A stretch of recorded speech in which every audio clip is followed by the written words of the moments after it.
Bubble Run was a ride created last year. There was 3 of us that went on a ride to go camping. And we wanted to just kind of get out of town a little bit, go for a ride and bring some friends with. And it was kind of based off of what's known as a traditional motorcycle run. It's back in the States. There was a few that I've got in mind. Gypsy Run, El Diablo Run. So basically it's a group of guys that all go to ride their motorcycles, and they bring with them on their bike what they're going to need for that weekend. So like camping gear, like you don't, sometimes I do stay in hotels, but for this run that we did last year, it was all camping. And it was a four-day run that went from Johannesburg to Sabie, Mpumulanga, and during that run, it rained a lot. And it was, to me, I didn't take kindly to it. I wasn't quite prepared for the rain. And one of the things that was my saving grace was my bubble shield. And all 3 of us had bubble shields, so it helped keep our faces out of the rain. And I think that was the only thing that stayed out of the rain was our faces, but they were like a godsend for us. On the second day of the run,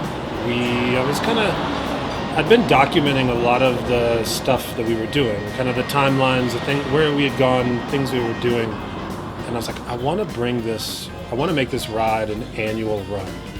And I thought, well, in order to do that, I've got to give it a name.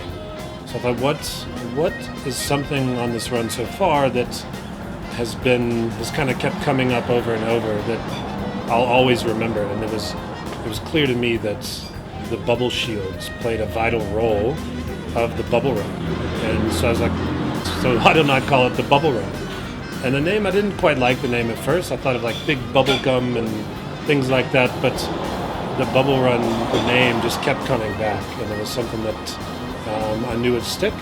And so then that's why we called it the Bubble Run. So the purpose of this interview is that I wanted to tell the story of the Bubble Run, tell what we're trying to raise money for, which is to hire a filmmaker, Jimmy Reynolds, who does some amazing work with this industry.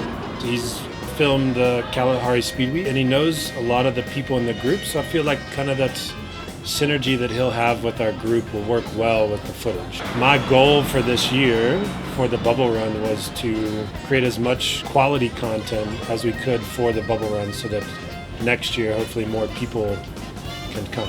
It's cool when you do rides and things and you go to events, but a lot of times you go to those events and you do those things and it's not properly documented. And like you kind of leave it wishing like, oh, I wish it would have been cool to film someone, get someone to film this and show what we've done. And I don't want to have those doubts after the Bubble Run. You just want to ride, you just want to be a part of the ride. That's what's important for me, is for myself to be able to enjoy the ride and have someone who their job is to document this run, whether it be drone shots and slides and interviews that we'll have afterwards. Like, I'm confident Jimmy's the dude.